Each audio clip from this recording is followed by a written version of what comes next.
Okay, Tony, it's been a few weeks since we last spoke, but you must be very pleased, still unbeaten, and particularly going to Hull with some key players missing and coming away with a good win.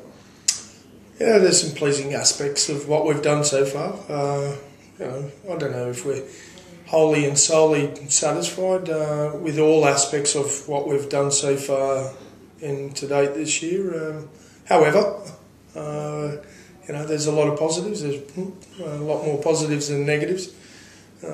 But we challenge ourselves to keep progressing and to progress throughout the season and improve on a weekly basis. And if we can do that, we'll be satisfied. But there's some challenges of doing that, and sometimes that's change of personnel. And we've had a few challenges in that respect in the first few weeks. We've had one or two injuries each and every week, but we've got a squad that can cope with that pretty well and have shown to do that so far this year. I'd like us not to be tested too much more on that, but nevertheless that's the case. No, you have had your unfair share of injuries, haven't you? Could be worse. It could be worse. It could be better as well. We could be. But I mean, they are key players, aren't they? Like your captain Adrian Morley with his torn bicep. Yeah. Benny Westwood, who's always one of the regulars. Ben Harrison, and now Joel Monaghan as well. I mean, your leading try scorer. So it is at testing times. Yeah, it is.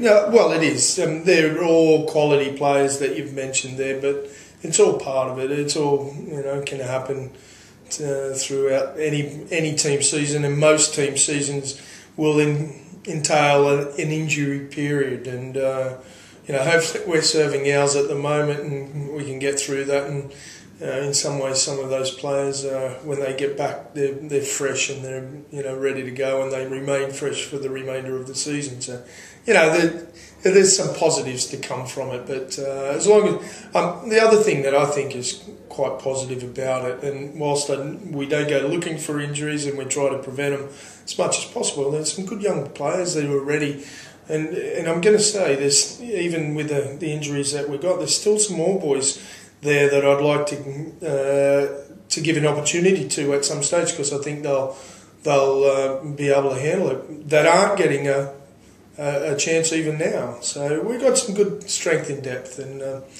we're handling the situation so far pretty good. Of course, one of the names we didn't mention who's been missing is Lee Breers as well. At one time, everyone used to say Warrington couldn't win without him, which I'm sure used to frustrate you. No, yes and no. It was nice for Lee, and it was probably the case for a while, but it's been a few years since that's been the case, that we were able to overcome some of that.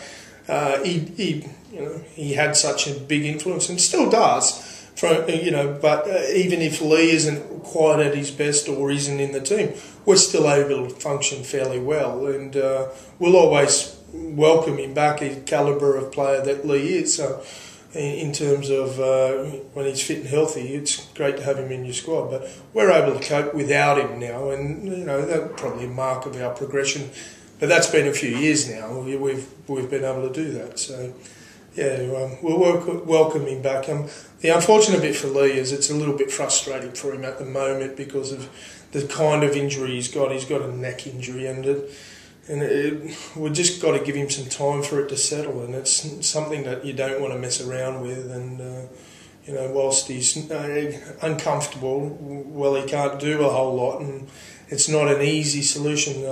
Some injuries that some players have, you'd say, well, you can just go get that operated on, and it's a matter of a few weeks, such as Benny Harrison's injury.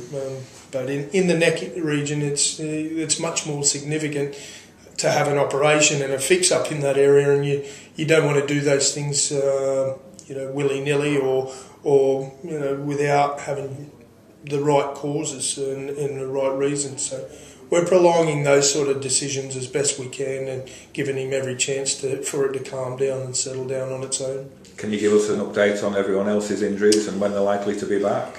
Yeah, well, Mozzo had his operation yesterday, day before, and it was really successful.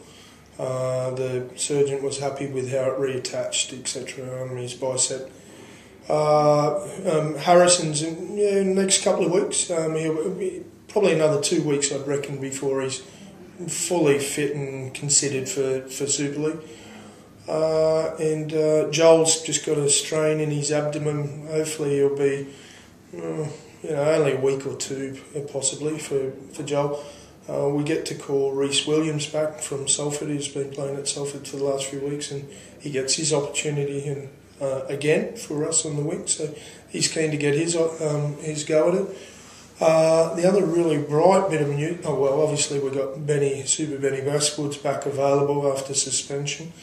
But the other bright bit of news for us is Chris Bridge will be playing for Swinton this weekend and has his first hit out, which he's really excited about, and so are we, because he's worked so hard to get himself back in good shape, and he's terrific. He's really looked after himself as well as I've seen Chris look after himself throughout any part of his career to get back to this point, and he's probably a little bit ahead of schedule, so that's his reward for hard work. So really hopeful that he's able to come back and return to some good form. Almost be like having a new signing with Chris Bridge coming back. Yeah, we didn't have much of him last year. We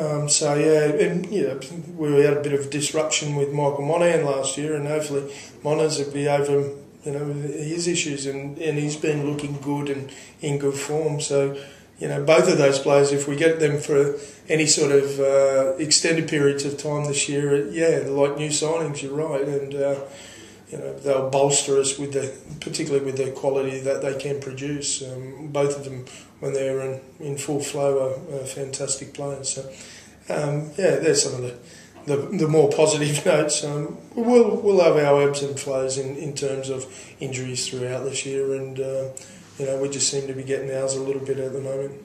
The fixtures didn't land kindly for you with back-to-back trips up to Humberside. How frustrating is that? Oh, not frustrating. It is what it is, and it could be a whole lot worse. And in some ways, you go over there and get that out of the way for them, and it's only a couple of hours. So it's not the end of the world for us. We're rolling our sleeves up on it, on the fact that we're there 2 weeks in a row. In some ways, it could be a good thing. You learn from each of your experiences, and I'm not sure. I mentioned after the game last week that a few players were a little bit off their best. Sometimes it can be, from travel and sitting down, and I'm not suggesting that was necessarily the case. It's hard to really know exactly what it is, why somebody's a bit off on the particular day, but it could well be a reason.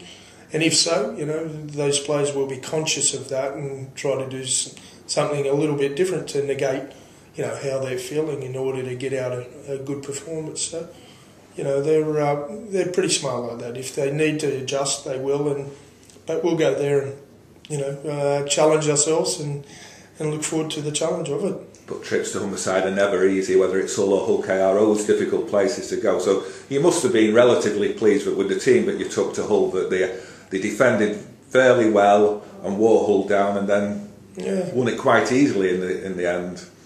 Oh yeah, I don't know if it was easy. Maybe it appeared so scoreline wise, but I thought we controlled the second half pretty well. It was nip and tuck in that first half. It was a good, hard, solid game of rugby league.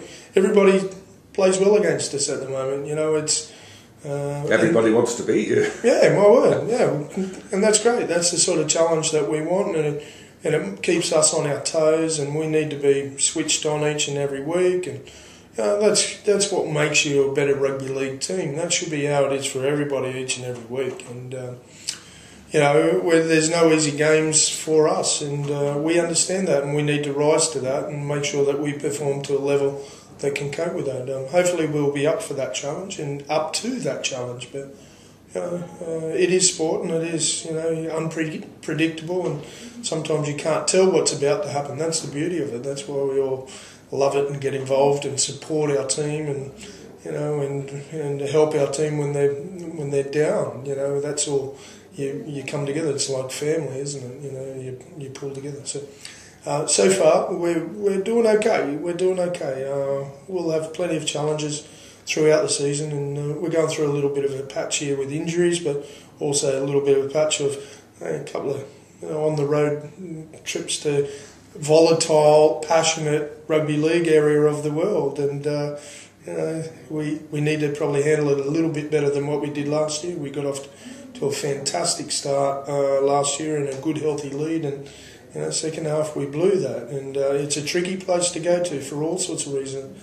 It's a little bit smaller pitch and it's windy, and as I mentioned, they're volatile. Those almost hostile. Almost hostile. Yeah, I say that in the nicest, and they're very passionate about their rugby league, and they let their team know when they're behind them or if their team needs to improve a bit, and they certainly let the opposition know where they stand, and they let the referee know where he stands as well. So, it makes it difficult for everybody, but you want to go there and perform in order to give yourself a chance. Okay, Tony. As always, thank you for your time. Thanks, Gary.